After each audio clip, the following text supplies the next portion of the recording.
Podcast 114. If anybody has been paying attention to these podcasts, there's always an issue with Chris. Always. He can't sleep, he's got sore back, can't sleep, sore back, ribs hurt, arms hurt, knee hurts, foot hurts, legs hurts, or he's got a sickness for 3 months long that he can't get rid of after 14 different antibiotics. And guess what? He is sick again. Chris, what's happening with you? I gotta retire. You got to retire. Yeah, I gotta retire because people make me sick. People make you sick. Yeah, you make me sick, Here we go. It's one of especially them when you, days. especially when you throw an anchor out and drowned us in a canoe. That was pretty funny. That makes me sick. That was pretty funny. You know what the funniest part about that is? You paddling backwards and you gassed out. And for some reason, the past couple of years, I've been getting a kick out of people gassing out when they get tired. I Because you're just find old. it. You I just feel find it. you I see find it. the end coming. I find it hilarious that when people gas out, they get tired You see the in end coming. in tricky situations. Your heart doctor said you're dying. No, but my heart doctor said I have to get a calcium score, so I'm going to go get Oh a calcium boy. score. Oh boy. But Chris is sick again. Always You got a head cold, right? something going on in my sinuses. I know what it is. You have the bird flu. Could be. I'm getting ready for turkey hunting. You got pink eye? I got stink eye. You got pink eye? Stink eye. Stink eye? Yeah. This guy. Chocolate spider. Yeah, sure. This guy. Give Ugh. All right. you side eye. Yeah. All right. Well, What's today's topic before we lose everybody in the world? They just well, clicked off because you're never pe- serious. people got to keep up with Chris's saga, Oh, get with out of him it. and, Swiss Miss hot chocolate and That's what all I'm this, lacking right now. all, all this other stuff. Should It's have a always, thermos. it's always something going on with you. Should But be chugging hot chocolate. we'll try to keep this a short one since Chris is sick and old and he needs a nap. Mm, good call. But we're in that time of year where we're going to take just a quick deep dive into frost seeding because it's right there. Like we're in our location where we live, PA, Maryland, throughout the kind of north, s- or Midwest and things. It's time to frost seed. I mean, today we're getting temperatures in the 60s now, 50s. Like we're getting that warm spell, and obviously it's still going to get cold. You still got to get through March and all that, but Yeah. we're getting over. I'd say from now over the next 4 weeks is a good time to start frost seeding. Um, don't you do you agree? I would agree. Finally, he agrees with something. I would agree. This guy. I'm So, trying to pull up like something on the phone here and see well, you look for that, and I'm going to continue yapping. Um, like so, night like, times way below freezing, yeah, daytimes way above freezing. So yes, good timing. yeah. Right now, if you want to do it, it's good. Um, but a few key things with frost seeding because I s- there's so many mistakes that people do, and I see it on social media, and I just saw somebody post something on social media if they can frost seed no BS. Yeah, I saw that. I was gonna reply and I thought, nah, Yeah, I'm not gonna get into this drama no, fest. it's so many. I see Yeah. guys doing this weird. They're just people are still confused. But it gets worse and worse and worse every single year. So Because it's such a trend. it Food plots is are food. trendy. It is very trendy, and it's getting more and more and more, and you're getting, which is good. People want to plant. I'm all for it, but they're doing things without any type of research, Hmm. or they're not trying to, you know, bring knowledge to their self. So they jump right to some forum in a Facebook group, which can be good, but there's also new guys in there, which is giving bad advice. And it just is a domino effect, and it gets bad. Um, and It's a so clown many show. it is. And food plots are literally the easiest thing to do. It can be. It's literally the easiest thing to do. Um, but you have to use common sense. So, just a couple things where people get squirrely with is it's not the best idea to go to an area that's never been prepped for grasses, even though they're dormant. It's not a good idea to frost seed it. By the time that clover germinates, it gets warm, the soil temperature get warm enough to germinate. Your grass in there is already going to be green and germinated. It's going to shade out the clover. It's not going to grow. You're going to have very poor success with that. And you can do it. Yes, people overseed pastures and things all the time, but you have to like double, triple, quadruple the amount of clover that you use to get a quarter of it to germinate because there's so much grass in there. So literally the best way to do it is to frost seed into an existing fall food plot. So you planted your food plot and just say in September, you go through the winter time, it's dormant, you frost seed into that. That's a good idea. It could be an old brassica plot, it could be an old soybean plot. You want to get it established, but if there's no clover there now and you're trying to establish clover, you need to use the full rate of clover, if not one 0.5 times more than what it would call for. So if it calls for 8 pounds an acre, maybe use 10, 12 pounds an acre. So because not all of it's going to germinate. So You know how frost many? seeding, I'm sorry, but do you know how many of those questions I had this week just alone? what's that? Like people texting me, "Hey, how much clover per Mm, acre should I hmm spread?" And you know, should how much is a full load per acre, and how much should I add to it? And I'm like, my gosh, well, you got to give it extra, but yet too, I don't know what you're dealing with. I can't see your plot through the freaking messenger. Right, right, right. I don't know if they're dealing with grass or weed, or if it's a existing plot, or if there's soil exposed. hmm But Yeah, yeah, I got a lot of those questions this week. me too. Uh, the other big question this week was, when can I start spraying? Oh my. And people want to know when they're spray already. I'm like, oh my lord! I, and I've been on these forums. I don't like to comment on them because usually, like I said, it's a clown show. But like you said, there's so much bad information out there. So I'm on there commenting, you know, don't spray if it's not gonna be above 50 at night. We're Yeah, still so in winter. It's winter yeah, time. yeah. This spray does not. It's not optimum use until it's above 50 overnight, hmm steady. Yeah. Just not for a night, you know. Right. Yeah, you're not going to get a good. It's the middle of winter time. The stuff's No, dormant. and it's expensive. The herbicide's expensive. So, Right. but yeah, it for sure. You want to eliminate that grass and things that you're going to fight against. But like Dave just said, it needs to be an afterthought. Frost seeding needs to be an afterthought.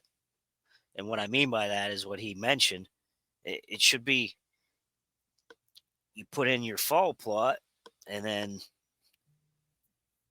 after the season's over, you're thinking towards the next year's plot. Oh, I can frost seed into that plot because there's nothing left in it and it's bare dirt now. hmm So that's the time to put in. Or if it's already clover, you can add to it. Um, yeah, I don't tell people to start a spring or summer plot from nothing. Yeah. It's hard. The It's very hard. Hard, more hard to prep get established. more prep you put into it, the better your result. Better results you're going to get. I just saw something earlier too. Um, with somebody commented like, "What's the best food plot seed?" Blah blah blah. And one guy commented, he said Domain. He said I have great success with it. They answer all my questions, or Right. they have good customer service. Yes. Guy commented on it and said, "Screw Domain. Their seed sucks. I planted it twice, no success." but yet he commented and said his pH was 4.5. Oh my, He sprayed liquid lime, and he had no germination, and he's blaming the seed that he would never buy another seed from Domain. nice. Well, they probably don't want his business because he's bad advertising. Right. He's not. It's not the seed. No, It's your preparation. Whether you covered it too deep, clover you can't cover. It's not going to germinate. you know what Whether really? I'm sorry, I'm interrupting again. But what really burns my butt is people don't realize that all these seed companies, there's like a couple of seed mills throughout the United States that all these companies get their seed from. hmm There's a couple of them. So, whatever company you're using, the seed's probably coming from that place somewhere out west, yeah, you you have know. different growers through it out the places, but it's not So the people are blaming it on the seed all right. the time, you It's know. not. It's not And the it's seed. not. It's Whitetail Institute's probably getting the same stuff that Domaine's buying. hmm I mean, just saying. Then Yeah, you have the it's controversy of people saying, "Well, what do you need seed coating for? I want hard seed." Come on, folks, right. do your Yeah, research. it's terrible. A lot of terrible information out there, but it's not the seed. It's your preparation. I had this one guy. It was like I think it was last year, year before. He was telling me he kept planting clover, but yet he was disking or whatever. Then he'd spread the seed and he'd use a roller, a flat roller, Yeah, and he would run over his plot back and forth, back and forth, back and forth, back and forth, and he created hard pan, yeah. like literally like concrete, and it never germinated. I said, dude, stop doing that. I don't like rollers. I will fight somebody if they use a roller. But um, you when you do that, you create a hard pan. It's like concrete on there. That's not good, and especially when it rains, all that just washes off. Especially if like clay-like soil, it just compacts it so bad. I hate rollers. Um, if you have a lot of organic matter in the soil and you're just lightly going over it, it's probably okay. But if you have a true cultipacker, then yes, that's better. I don't even do that. Most of the time, I'll just plant and then use a drag harrow, like chain length, what fence or whatever it is, just drag over it. It's the best thing because when you do that, you leave these kind of like ripple effects in the soil and clumps, back and forth, so the seed can go in these crevices, and then when it rains, it slowly compacts itself, and the seed doesn't wash off because you have these mounds and stuff. When you go roll over it, it's like a literally like a sidewalk. It's like a concrete, and it just runs right off, and you bury the clover too deep. You can't do that. It's not that difficult. I could throw a seed out on the ground and it's going to germinate, doing nothing to it. It gets some rain and moisture, it's going to germinate. So it's just a matter of the preparation, of having good soil, lime, and fertility levels, and um, I getting that just seed out there. I just had this conversation at the beginning of the week. Someone else had me up on panel for a live, hmm and there was like three of us up on this panel, and one guy said about rolling and stuff, and I said, I quit rolling. I said I used to roll, and it worked out for me, but I realized that I wasn't even really doing myself any real favors. It worked, but I didn't like it. And he said, "Well, why? Why didn't you like?" I said, "Well, because the only time I want to use the roller is in a situation where you've actually overworked the dirt and you made it into dust. Then you need the roller to pack it, firm it back up before you spread your seed. Because, like you were just saying, if you work the dirt, overwork it so bad that it turns to dust and you throw the seeds out there, the next time it rains, it's probably is going to run off. hmm So I told the guy, I said, if you're going to do something, you pack it first, seed it, and then you can roll back over it if you want, as long as you don't bury it too deep. That's the only time I would recommend rolling.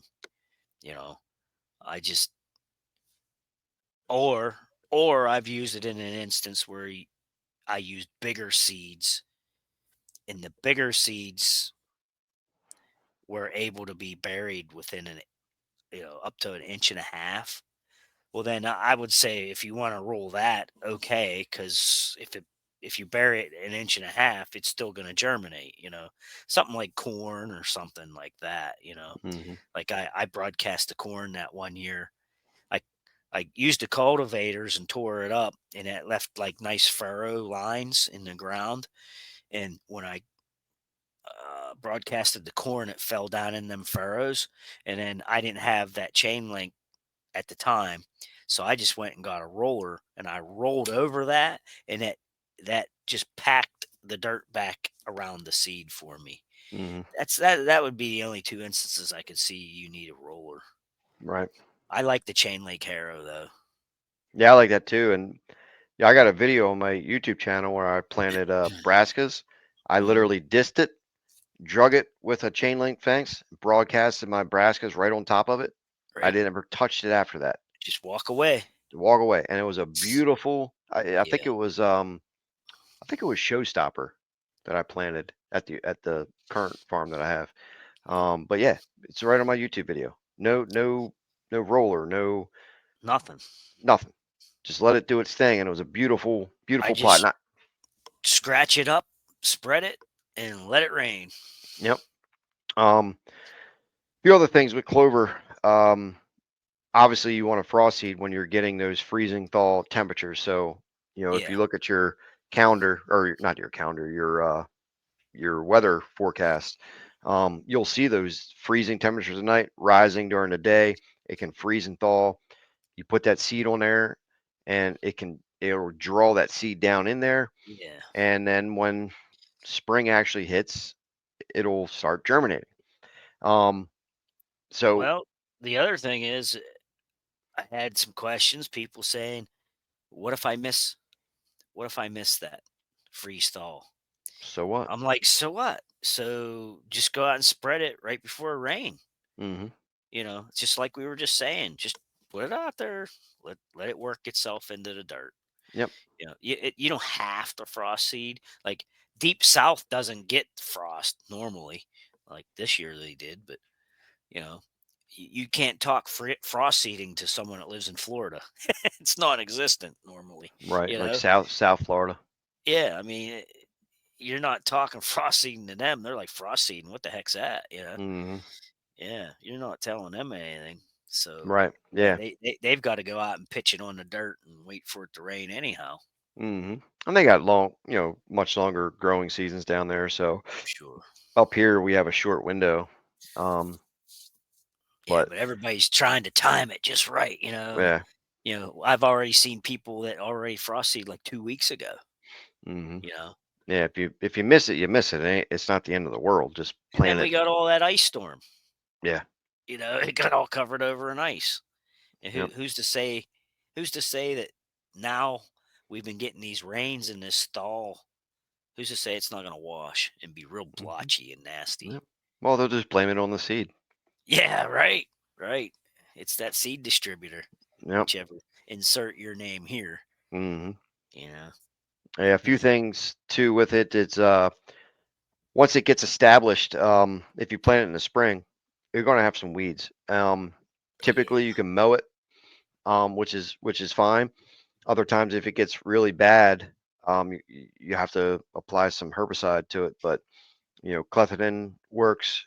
Control your grasses, or you could use 2,4-DB, which will handle the broadleaves. But my favorite, and I think Chris's favorite too, is IMOX. yeah. It controls both grasses and weeds. I get a lot of questions about that now, kind of like since we started talking about it a few years back. But Right. I get so many people ask about it. But it's 7 to 9 ounces of IMOX per acre. I don't care how much water you use, as long as you have enough water to cover that acre. It could be, depending on your sprayer, it could be 10 gallons of water, it could be 20 gallons of water. You just need to apply 7 to 9 ounces per acre. Spray it on there. It is slow. moving. Oh, it's a slow burn. Slow burn. It might Yeah. take 15 days, 20 days, but it'll Yep. eventually start wilting, and then you can just give it a mow, and then you're usually pretty good. Pretty good. Um, Yeah. so keep that in mind. You can then maybe in the later summer you get some rain and stuff, and it's not too stressed. Give it another mow, and then you're usually pretty good for the rest of the season. You're mowing it; it's becoming palatable. If you have a lot of deer, they're kind of mowing it for you, so they're just going to automatically keep it, fresh growth to it. Um, and then obviously, if you want to mow, you want to wait till the white flowers and things get on the clover because then that's how it reproduces. So you can mow it and then spread your seed that way because they're going to produce seed heads and you can self uh, populate extra clover seed that way. So it's not difficult. It's literally a plant. It's a piece of clover. Like it lands on the dirt and it grows. Give it what it needs. Mother Nature gives it rain, sunlight, and we need to give it some fertility and correct the soil and things. And um, you can have a clover food plot. Like it's not Yeah. That's one of the definitely not. easiest things. Yeah, it's definitely not rocket science. What else do you have to add? No, I just one thing I wanted to add or ask you: have you ever heard what the actual residual time is on IMOX? Because No, but I I could not find it on their website or anything. No, but it's funny you asked. Somebody commented on my video the other day, my clover frost eating video or something. And you know what? I forgot to reply to him, but he said something about actually it was on the podcast. He said something about you. He said he said let me Because I find it. would recommend, since we don't know that for sure, I always give it like a month just to be safe before you reapply, replant or whatever. But I mean, you should only really be using IMOX on your established clover. Like some people think since it's good for grasses and broadleaf, like they want to spray and burn something down before they plant their fall plot there. And it's not a real good idea unless you give it some time just in case there is some residual. Because some of these herbicides do have a long residual. Now they claim that like glyphosate, you can spray that and seed the same day and blah blah blah. Whereas we don't know for sure. I've been trying to find that out, and I don't know how to get a hold of these folks to ask that. Uh I can't find it. But he said something because we were talking about it was the herbicide podcast we did last week, I believe. Mhm. He said he's like something Chris is right. Amox does have a residual. I think Right. he said it's like 28 days or something, 30 days. Yeah, I give it a month because So and that's only because trial and error. I'm an experimental guy. I always am trying stuff. I did I did spray it on an area uh just to see. I mean, just experimentally, I wanted to use it and try to replant in that area and see what happens. mhm, And some of the seeds did not germinate. It wasn't a total failure, but there were certain things in that mix that would not germinate because I only gave it like 2 weeks or something like that. So that's why I say, and that's why this is a good educational thing. People can subscribe and watch this stuff and you can let me make the mistake for you and tell you, hey, you know what I'm saying? This is a way to find out about it so that you don't waste your money. So, that's your way of saying you're blaming the seed. no, that's my way of saying I blame the company of IMOX. iBlocks. Yeah, Yeah, the company of IMOX. yeah. There's no instruction. There's no directions that say anything about residual, which No, cause you to plant too early, which cause your food plot not to seed. So you should send them a bill for your seed yeah, to reimburse you. yeah. So, if anybody wants to know about that residual factor, I'm gonna recommend 30 days. Yeah. That way, it should be gone by then. Um, I was just reading up on one that I thought I was going to buy, And now I don't think I'm going to, because I pulled up the PDF file of the label, and it's like 12 pages long or something. And it said the residuals like freaking 4 months. What? 4 months before you can replant. Crazy. So there again, like I said, some of the herbicides that you look at, you need to find out about the residual, because you only want to use something like that on an established plot that you're not going to do anything except kill the weeds. Hmm. Yep. You know, it has to be a good enough plot to sustain itself already, and you just want to kill the weeds in it. Hmm. You don't want to like spray that in the summer and expect to plant into it, you know. Yeah, 4 months residual time. I was like, oh man, who has 4 months to wait? Yeah, right. You can only, like I said, you can only use it somewhere that's established. Hmm.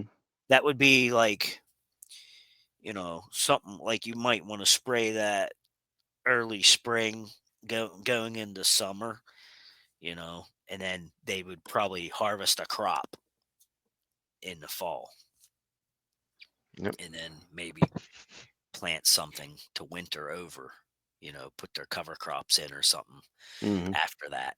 But yeah, 4 months, that's a long time. Yeah, it's crazy. Man, that stuff must be nasty. At first, I thought you said 4 feet, which is about as tall as you. I was hearing things, I guess. You're a funny guy. I got jokes today. He does. You're a fun guy. Fungi. Fun, fun guy. You're fungi. Yeah. You and Zelensky. ZNO Fungi. Canal. CNO Canal. Whatever. When you coming to fish, May. bring me a bike. I am going to bring you a bike. We got to pick a weekend. Bring me a GoPro. I am going to bring you a GoPro and 2 bottles of Dirty Deeds and some domain seed and everything, because I don't use domain no more Woo! anymore because they're junk. Junk Gee, seed all over the internet. junk seed. He blaming his plots on junk seed. Yep. Well, that's podcast 114. Hey, guy, if anybody has any questions about frost seed, reach out. Yeah, We'll help you out. Comment, sure. things like that. We'll point you in the right direction, I like and when people ask questions. I like getting messages and yeah, stuff, and yeah, answering them. we can get you You know, going, I just got something today, as a matter of fact. yeah, get somebody going in the right direction Yeah, yeah. I hate instead of going backwards like you paddling backwards. that's silly. You ever drop an anchor, I'm gonna tie it around your neck. Let it So drag you out of the boat. you gassed out. So funny. Yeah, I did. It's probably why I got a torn rotator cuff. It's your fault. Probably it's all my fault. I'm gonna sue you. Try it. I got insurance. Sue you for a new anchor. I got I got insurance and lawyers. You ain't got no lawyers. I got a lawyer. All right. That's it. Cut it off. Podcast 114. We out. 114's done. I gotta go sue Dave. All right. See ya.